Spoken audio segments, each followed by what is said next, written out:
Bon, bah, écoutez, bonjour à tous. Voilà, donc si on se voit par médias interposés, c'est que du coup, j'ai pas pu assurer ce cours, du jeudi. Alors, voilà, je voulais vous proposer, quand même cette petite vidéo, histoire de vous donner quelques outils à travailler pendant la pause. Alors des outils, vous en avez plein, qui sont disponibles sur mon site www.shiatsu-du6as.fr. Vous avez la rubrique ressources. Et là, vous avez pas mal de choses, des audios, une conférence et même des liens vidéo, vers des séances de Douyin complètes. Voilà. Là, ça peut être le propos, de cette vidéo. Vous pouvez aussi, je pense à ça en ce moment, si vous voulez, parfaire certaines de vos connaissances par rapport à ce que je peux vous dire sur les éléments. J'avais fait, une série d'articles, il y a quelque temps, pareil, vous avez sur mon site la section blog et vous avez, différents, articles sur les éléments, notamment les éléments, les 5 éléments chinois bien sûr, j'ai pas notamment les 5 éléments chinois et notamment l'élément du bois, car nous sommes en printemps au niveau énergétique. Alors, je vous l'ai souvent expliqué, chez nous, l'équinoxe de printemps qui marque le début du printemps, dans certaines visions, notamment la vision énergétique chinoise, mais aussi la vision gaélique, et bien, c'est le point culminant du printemps. C'est-à-dire que le printemps a une phase déjà ascendante. On arrive au climax du printemps qui va être donc l'équinoxe, du printemps et ensuite on va aller alors je fais une phase descendante, mais c'est pas vraiment ça, c'est on va aller justement vers une phase qui va se rapprocher de la saison suivante qui est l'été. Bon, ça prend beaucoup de temps tout ça, hein, il y a encore 3 mois entre les 2 phases, mais en tout cas, la partie visible qui nous est marquée par l'équinoxe de printemps, n'est que la partie visible. Mais avant, il y avait toute une préparation que dans certaines fêtes, proto-celtiques, on appelle ça Imbolc, donc cette phase de germination, ce qui correspond, alors c'est pas vraiment ça, mais qui correspond dans la symbolique, on va dire, à la période, de gestation, donc par exemple des 9 mois, de grossesse. Alors je vous fais quelque chose un raccourci, très raccourci. Mais c'est pour vous dire qu'avant chaque phase visible, et on le voit très bien avec le printemps sous nos contrées, parce que c'est là où, il y a une forme de luminosité qui revient, on entend les oiseaux qui chantent de plus en plus, certains bourgeons sont apparus, au niveau des arbres, soit en ville ou à la campagne et dans les montagnes depuis longtemps. Mais en tout cas, cette phase visible, matérialisée, qui est de l'émergence de l'énergie, eh bien, elle a nécessité un travail qui s'est fait en souterrain. Et ce travail en souterrain était aussi un travail de réveil, un travail d'émergence. Alors, il se peut que dans votre corps, en ce moment, il y ait des envies qui commencent à remonter, des petites routines que vous preniez d'habitude qui commencent à être mises en place, des routines sportives, des routines, je sais pas, de méditation, de réveil un peu plus tôt, de lecture, ou alors, tout autre, hein, moi je donne moi ce que je pratique, hein, c'est pour ça, c'est pas très original, mais, voilà, en tout cas, on a bien quitté cette dimension de l'hiver où on était un peu ramassés et puis l'arrivée du printemps marque aussi souvent, la saison des grippes. Voilà, des pathologies de dégorgement, où on vient justement mettre au dehors tout ce qui, n'a plus, raison d'être à l'intérieur du corps.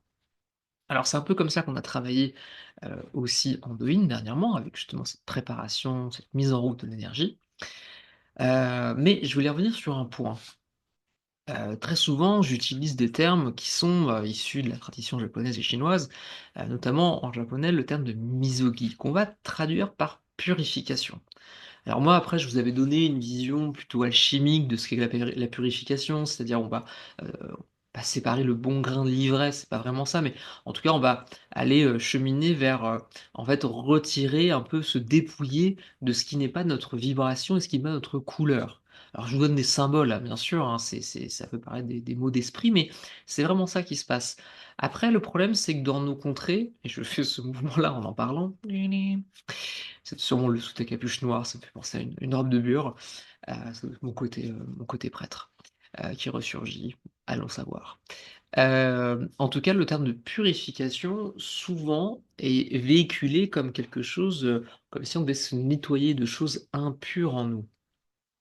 C'est aussi pour ça, on a beaucoup, de pratiques, qu'on retrouve dans dans plein de thérapies où on va aller, travailler sur le foie, on va faire des détox, et souvent les détox, on les met après des périodes de grosses fêtes où on a un petit peu, on va dire, «abusé» entre guillemets et je c'est ma vision des choses, mais d'un point de vue, parfois symbolique, derrière ça, il y a toujours le petit côté punitif derrière.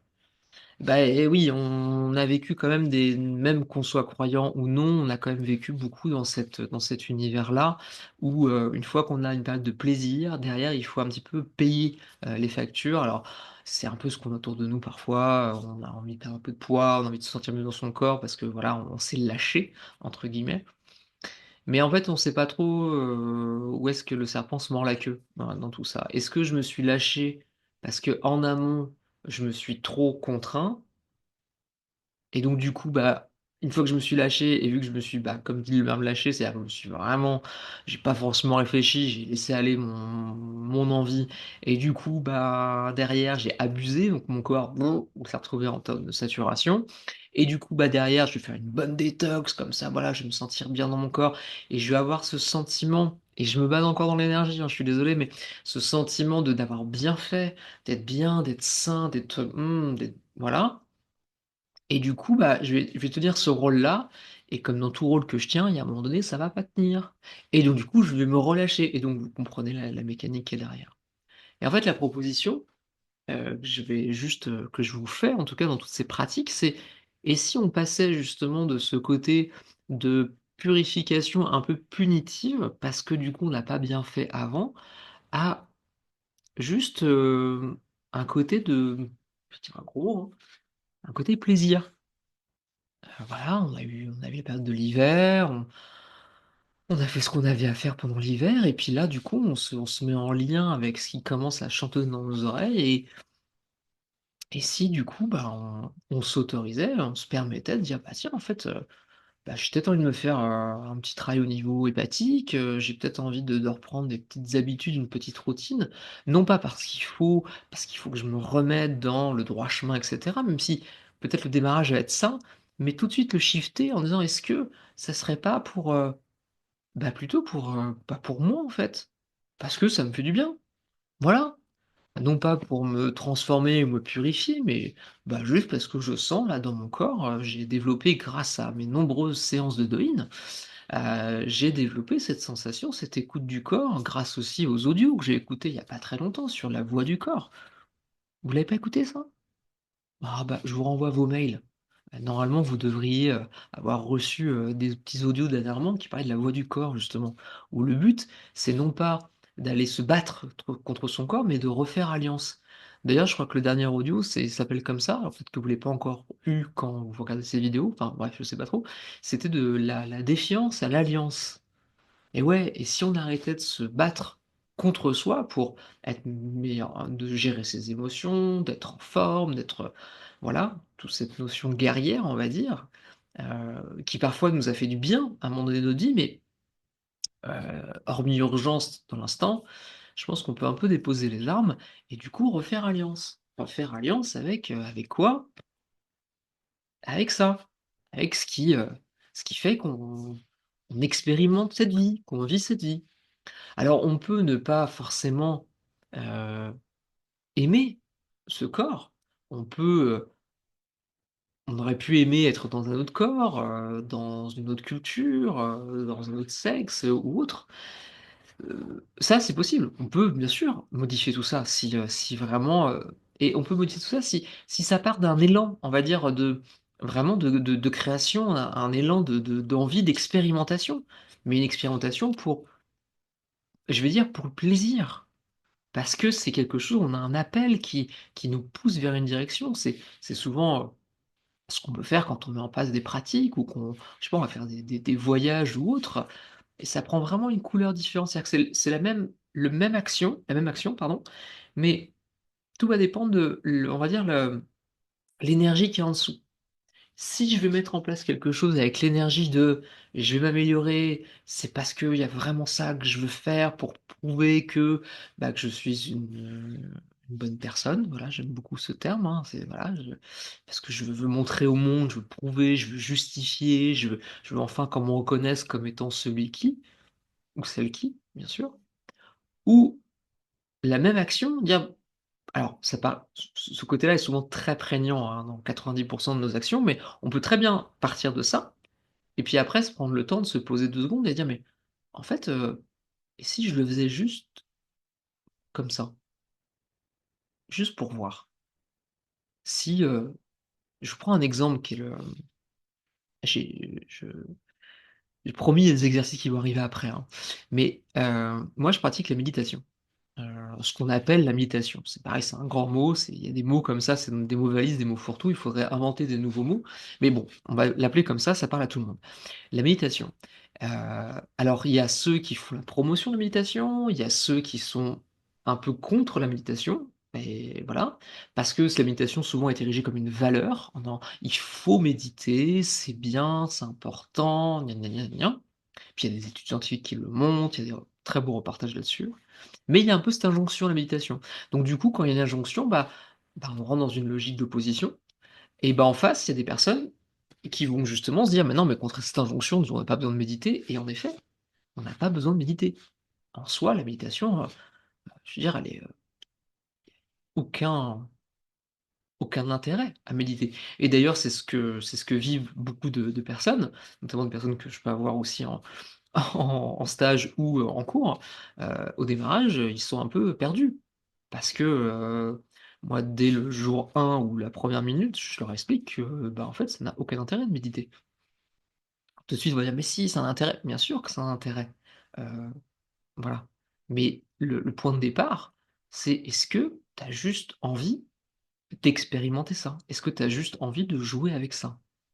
Et je dis ça parce que j'ai vu juste avant un reportage assez intéressant qui a été fait, vous pouvez le retrouver sur YouTube, hein, qui a été fait par je crois, Radio-Canada, quelque chose comme ça, sur, les effets, délétères en fait de la méditation. Et ils se sont rendus compte qu'il y a pas mal de personnes qui ont eu des effets, plutôt négatifs de la méditation, des problèmes psychologiques, des choses vraiment, où les personnes qui témoignaient, on sentait que ça avait été rude pour elles, hein. Ça a pas été une expérience, voilà. Et en fait, ce qui est intéressant, c'est que le reportage montrait 2 choses pour moi. Premièrement, en effet, quand on érige quelque chose comme une valeur, en disant: «Il faut faire ça parce que c'est bien», et là, on est en train de montrer que, d'un certain côté, ça peut être bien et d'un autre côté, ça peut créer des choses qui sont pas agréables du tout.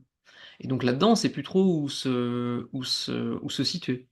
Mais ce qui était intéressant, c'est que quand on écoutait entre les lignes, et donc ça, c'est vraiment mon analyse à moi, hein, les personnes qui étaient interviewées, en tout cas, c'était des personnes qui, étaient allées dans la méditation d'une manière guerrière. Qui avaient fait, des grandes retraites, d'un coup, des gens qui étaient allés parce qu'ils pensaient que ça leur allait attirer, beaucoup de bienfaits et cetera et qui ont insisté, qui ont insisté, qui ont insisté et surtout qui, à un moment donné, pour des raisons X ou Y, que ce soit, plein de raisons différentes, elles ont perdu le lien avec quoi? Avec leur corps.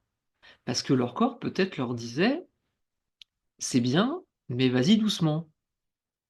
Mais vu que quand on est dans une logique guerrière et qu'on a envie de faire les choses pour s'améliorer, se purifier, avoir des résultats immédiats, on va forcer. Et le problème vient de là. C'est que quand on fait quelque chose en forçant, il y a une différence entre forcer et s'efforcer.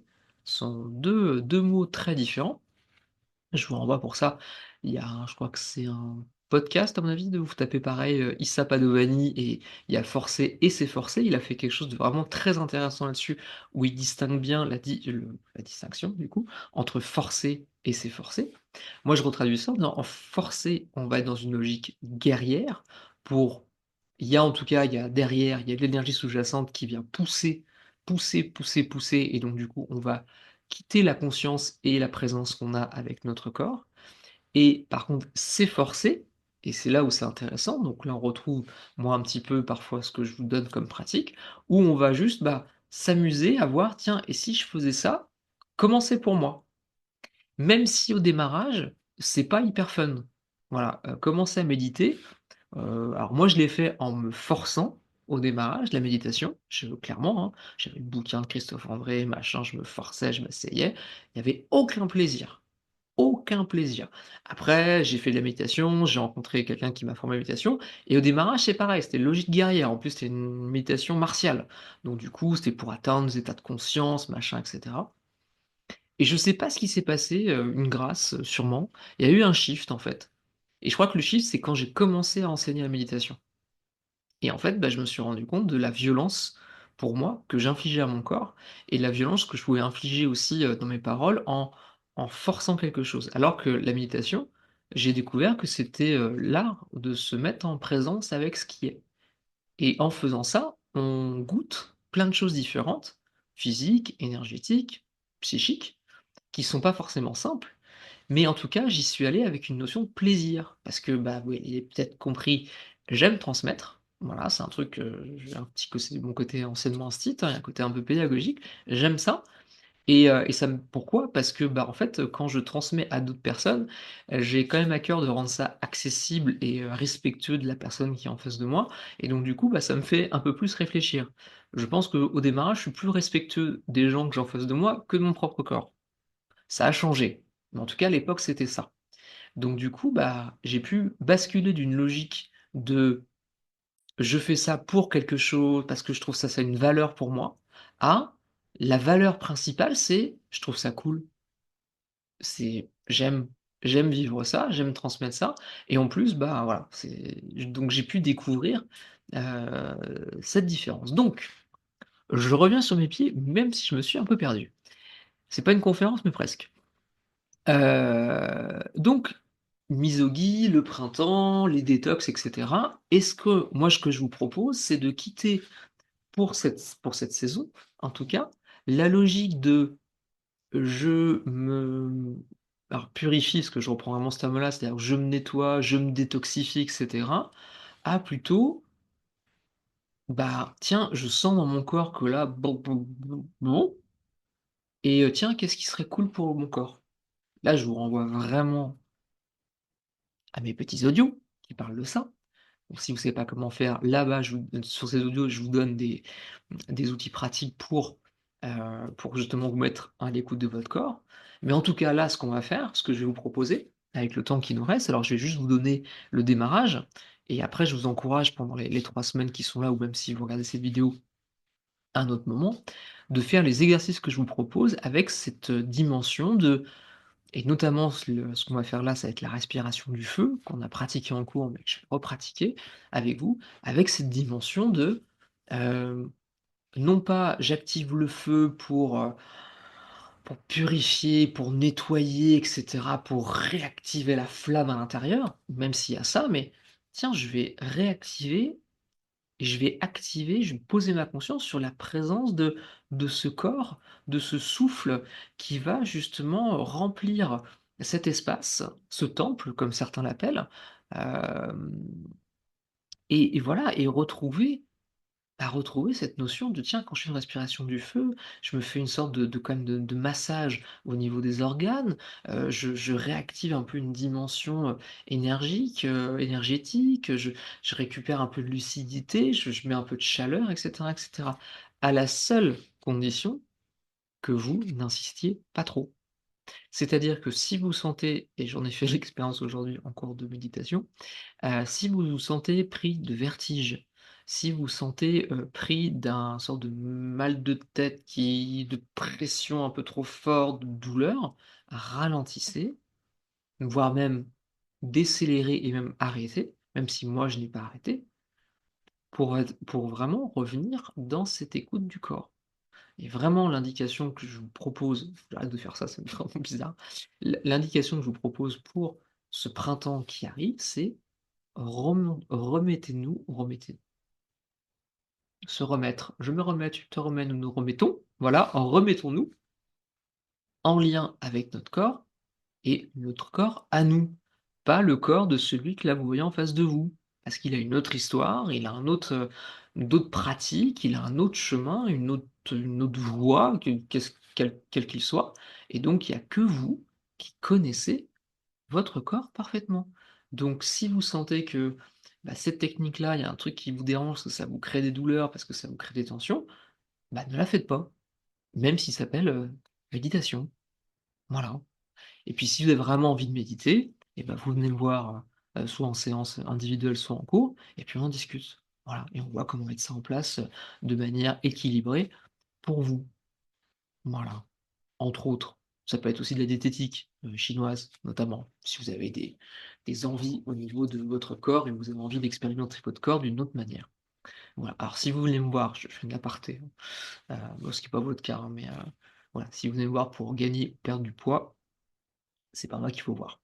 Voilà. Par contre, si vous voulez peut-être construire un autre rapport, une connaissance de votre corps, un autre lien avec votre corps et plutôt un lien d'alliance, vous avez compris, et non pas un lien de défiance, et ben là, vous pouvez toquer à ma porte. Bref, allez, longue introduction. Voilà, alors c'est plus un partage, qu'un cours précisément. On va quand même finir avec une respiration du feu. On va le faire en 3 cycles, vraiment qui cool, c'est-à-dire pour vous redonner la mécanique. Voilà, je vous encourage bien sûr à la refaire un peu plus longuement chez vous. Donc, attendez, ce qu'on peut faire, c'est de faire clac, on va se faire ça, essayer de faire ça comme ça. Ouais, respiration du feu, j'essaie de me redresser un peu. Hop, au niveau l'idée, c'est vraiment d'avoir l'expiration par contre dynamique. Alors, attendez, je vais voir si je vais me hop, me redresser encore un peu. Plout, pile. Est-ce que ouais, tiens, c'est un peu mieux. Pas parfait, mais c'est mieux. Donc, expiration dynamique, c'est alors moi je le fais avec la bouche, normalement c'est avec le nez.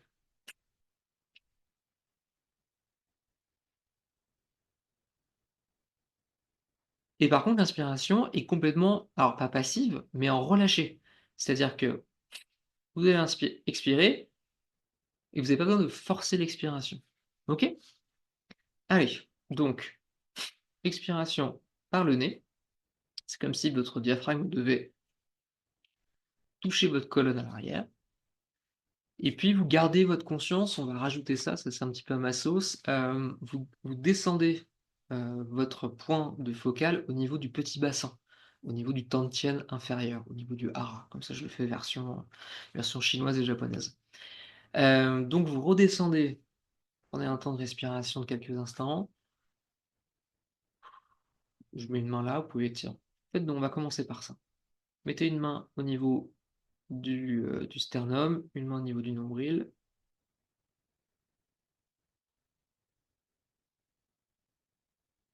OK, prenez le temps éventuellement d'intégrer ce que vous avez retenu de tout ce laïus, tout ce petit blabla en amont. Bon, bah, écoutez, je suis comme ça, hein, quand je vous parle, moi après ça part.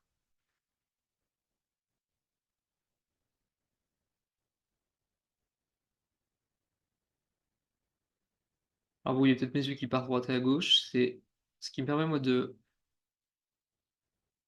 décentrer mon regard. En fait, je ne fixe plus rien, avec la seule intention oh, de sentir une descente. Alors moi, je suis très kinesthésique, c'est pas que mental. J'aime bien avoir les 2, c'est-à-dire que je pose l'intention, on va dire, et le bon, beaucoup de textes, puis l'expérience le montre aussi, voilà, ça se fait, et donc par contre la perception prend un peu plus de temps, il faut descendre dans la matière.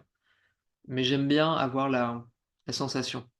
Et quand je dis la sensation, c'est pas que je sens quelque chose qui descend, alors moi un peu si quand même, mais il y a un truc, et je vous renvoie encore, aux audios sur la voix du corps, mais il y a un truc qui fait que dans votre corps, il y a un petit truc à faire clac, vous sentez: «Ah, j'y suis». Ceux qui ont participé au dernier atelier le jeudi dernier, on a travaillé là-dessus justement, sur le fait d'être à l'écoute de soi et de sentir le moment où on y est. Alors on y est où? On est en présence. Voilà, c'est tout. Et comment je le sens? Parce que, bah, je sens qu'il y a une différence. Voilà. Entre avant et après, il y a quelque chose qui fait: «Ah, clac, ah ouais, j'y suis plus là».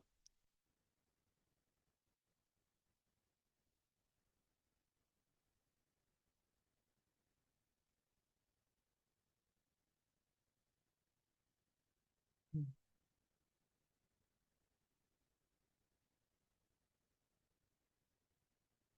Alors ça peut durer 2-3 minutes, ça peut durer, Et on va même rajouter un petit truc, avant de commencer la respiration. Bah: «Ah, comment ça?» «Ouais, bah, avant de commencer, on va prendre le temps de se préparer».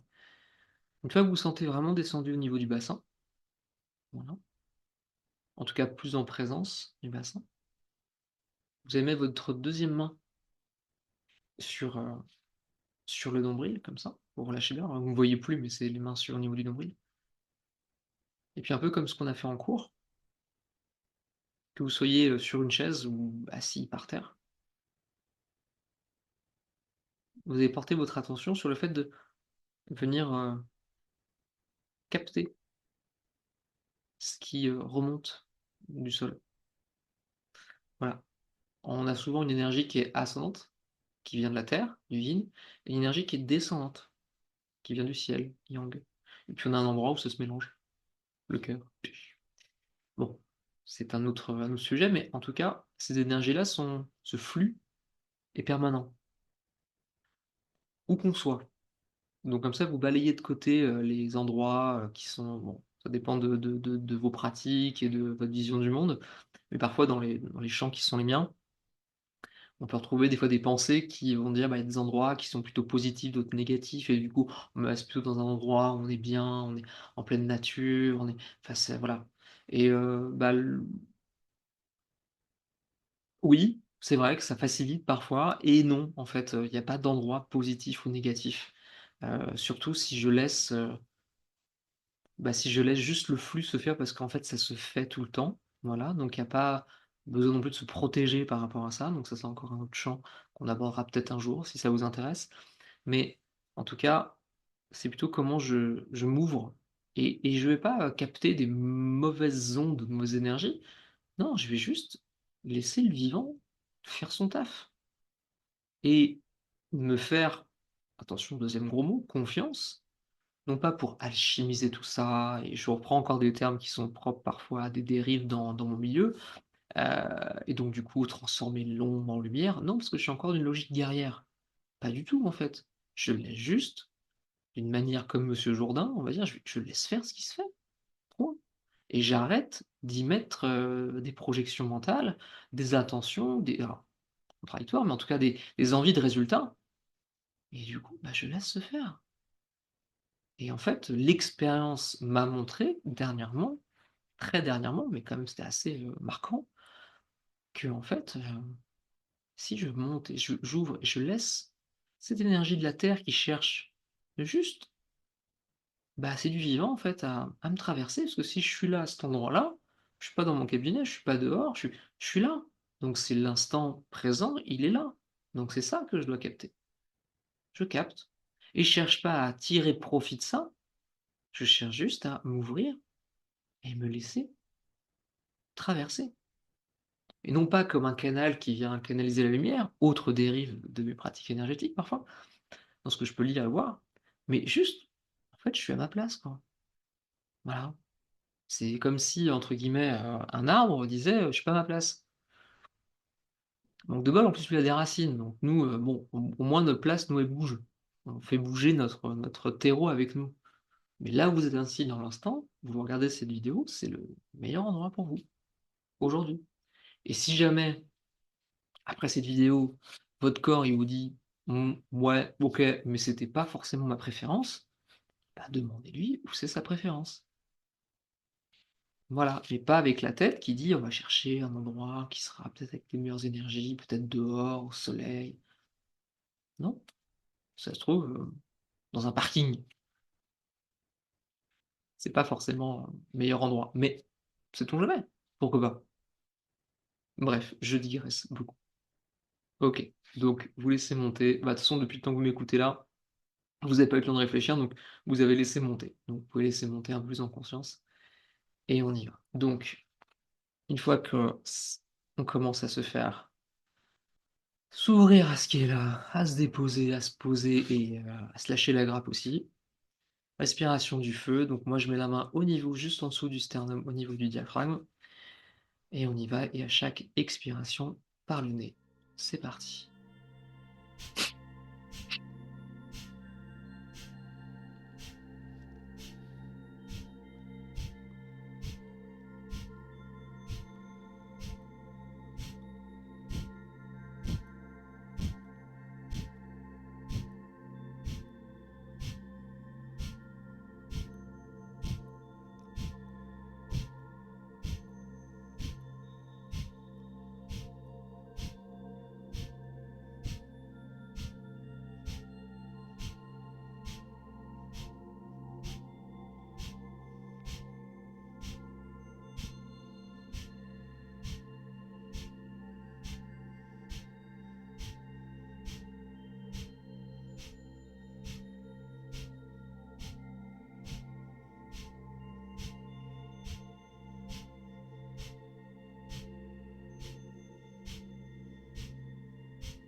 3, 2,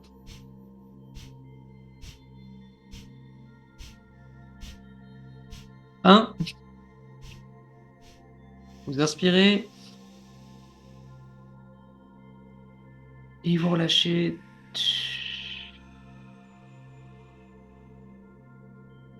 En descendant, descendant, descendant à l'intérieur.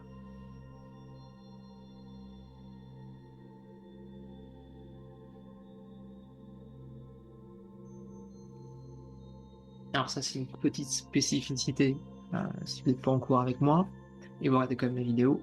Quand on a fini le mouvement, on vient venir sans forcer, mais comme si on cherchait à ramener tout au centre.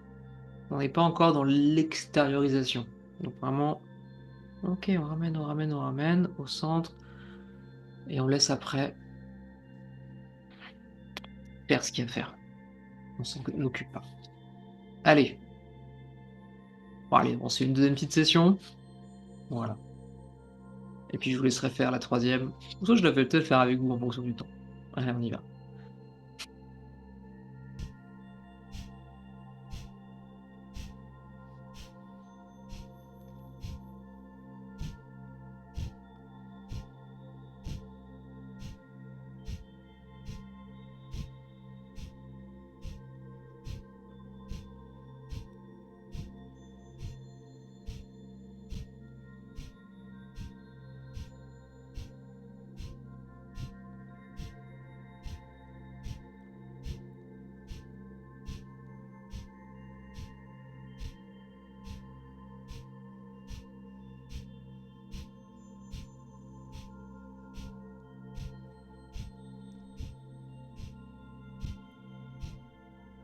Trois, 2, 1. Inspire et on ramène vers soi.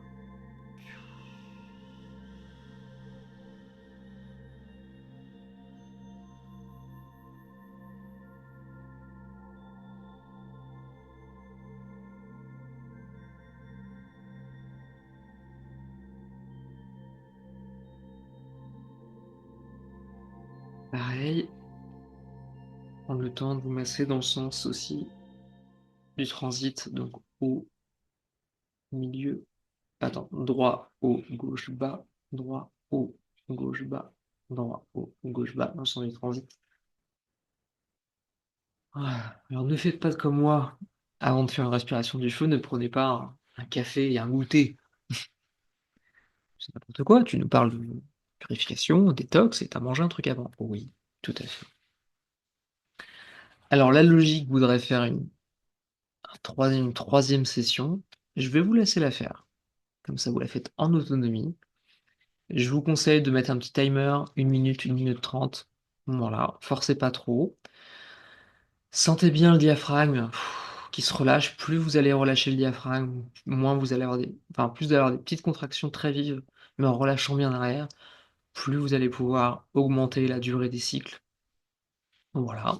Sinon, bah, vous remettez la vidéo 3 minutes en arrière et vous refaites 2 sessions, encore avec moi. Voilà, bah, écoutez, c'était une vidéo exercice sur, à la fois, les énergies porteuses de l'équinoxe du printemps, histoire de balayer un peu quelques visions et quelques poncifs sur les détox et autres qui ont, dans une certaine mesure, tout leur intérêt, plutôt dans un cadre plutôt thérapeutique parfois, en effet, il y a besoin de nettoyer. Voilà, c'est comme pour tout, quand des fois on nettoie une plaie, hein, bah, on met bien un petit quelque chose dessus, bah, parfois au niveau du corps, en fonction de personnes très précises, en fonction d'un besoin très précis, il y a aussi parfois besoin de faire une détox et puis, bah, c'est bien de profiter du printemps pour pouvoir, bah, remettre un petit peu d'énergie.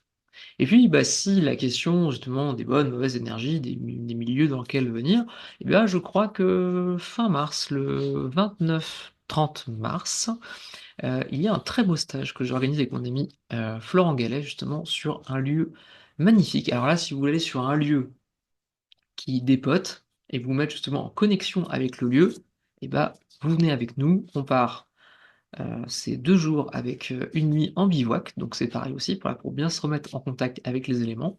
Donc bivouac, c'est vous qui voyez comment vous faites votre bivouac, sous tente ou pas. J'aime bien dormir à la belle étoile, c'est plutôt sympa, mais voilà, on va aussi là, travailler un peu ce rapport aussi à l'endroit où on se trouve et c'est beaucoup question de réception. Puis en plus, on y a mis une petite, touche, particulière sur ce stage, parce que c'est normalement un stage qu'on fait plutôt en automne, mais on le fait cette année au printemps et à l'automne. Et il est question un petit peu aussi de renaissance, voilà. Parce qu'en fait, c'est 2 lieux particuliers et je vous en parle maintenant. C'est très bien, j'en profite. Le premier lieu justement nous parle de là où on vient, voilà, avec quoi nous sommes faits, quelles sont nos énergies à nous et pas celles du voisin. Parce que le lieu, très particulier, c'est un peu comme, alors j'aime pas trop ces métaphores un peu informatiques, mais comme si c'était une borne de pas de rechargement, mais en tout cas un lieu comme ça, on retrouve toutes les énergies, chinoises. Voilà. Et donc du coup, c'est un lieu où on peut et on vous propose justement un parcours, pour pouvoir, vous mettre en connexion avec, ces 12 énergies et il y a même un peu autre chose qui est là. Voilà, mais en tout cas, il y a 12 énergies, propres à la médecine chinoise qui nous constituent aussi. Donc en fait, on fait non pas un reset, parce que c'est pas cette question-là, mais on vient mettre un peu plus de clarté et de transparence sur, quelles sont les énergies qui nous constituent et parfois quelles sont les énergies sur lesquelles on met un petit point aveugle. Voilà. Donc ça, c'est, le premier lieu et le deuxième site 2 site, il est plutôt pas mal et donc là, on vient vraiment toucher la question de la renaissance dans l'idée sur dans quelle direction je donne justement, voilà et comment, et c'est un lieu qui nous permet quand même un petit peu d'aller, nous remettre un peu au diapason sur notre couleur personnelle, voilà. «Oui, mais moi je sais pas quelle est ma couleur» et en fait, vous allez voir que quand vous finirez le travail sur ces 2 lieux et vous saurez pas forcément encore quelle est votre couleur. Par contre, vous la sentirez, heu, dans votre corps et ça je vous voilà, ça fait 3-4 fois qu'on fait ce stage et en tout cas, il se passe de très belles choses. Je me permettrai sûrement de refaire un petit récap dessus, mais voilà, c'est la continuité.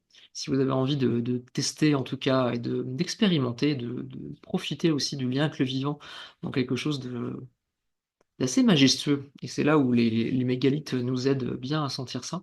Et bien voilà, on va aller, mettre aussi en pratique tout ce que je viens de vous partager là, parce que, avec Florent, on déconstruit aussi. Il a une approche de la géobiologie, assez pointu aussi, pour ceux qui connaissent, mais où il déconstruit aussi beaucoup de poncifs et de croyances et moi, c'est ce que je fais aussi au niveau de l'énergétique. Voilà, on chemine vers plus de simplicité, de l'accueil, de l'ouverture, du lien et en tout cas une rencontre aussi, avec des lieux qui sont, moi, que j'affectionne beaucoup et puis, surtout avec un lieu qu'on devrait affectionner au plus haut point, c'est vous et c'est nous et c'est moi et c'est toi. Voilà. Et écoutez, à très bientôt, voilà, que ce soit sur peut-être une autre vidéo, une soirée ou autour du prochain stage qui s'annonce bien. Voilà, le 29 mars, 29 et 30 mars. Voilà. Allez, à bientôt et je redonne mon nom, c'était Antoine Guillou, voilà, un praticien, shiatsu et médecine chinoise antique et puis pas que, hein. Vous avez compris, j'expérimente pas mal d'autres choses. En tout cas, voilà, j'accompagne les personnes avec, cette vision, qu'apportent parfois les symboles, en tout cas en médecine, chinoise antique, voilà et pas de la médecine traditionnelle chinoise et puis, surtout, ce lien et cette écoute, du vivant et de ce qui cherche parfois à s'exprimer en nous, qu'on ne voit pas forcément, mais que quand on met des oreilles on peut parfois un peu capter et je me fais un peu un plaisir parfois aussi d'échanger avec vous et de renvoyer un petit peu ce que votre corps dit pour mettre, toujours un peu plus de clarté, de transparence sur nos fonctionnements personnels pour, pouvoir avancer avec, je dirais, plus de détente, en tout cas, et plus de tranquillité aussi avec soi et donc du coup, ça si je suis plus tranquille avec moi, je suis plus tranquille avec les autres et je suis plus tranquille avec le monde qui m'entoure. Ça ne nous, enlève pas les moments un peu difficiles à vivre, mais en tout cas, on peut parfois avoir un autre point de vue sur les choses et ça nous fait avancer de manière, bah, je dirais, beaucoup plus sympathiquement parlant. Voilà, allez, j'arrête, je vous dis à très bientôt. C'était un plaisir d'avoir partagé ce temps avec vous et j'espère que cette vidéo contribuera le mieux pour vous. Allez, à très bientôt.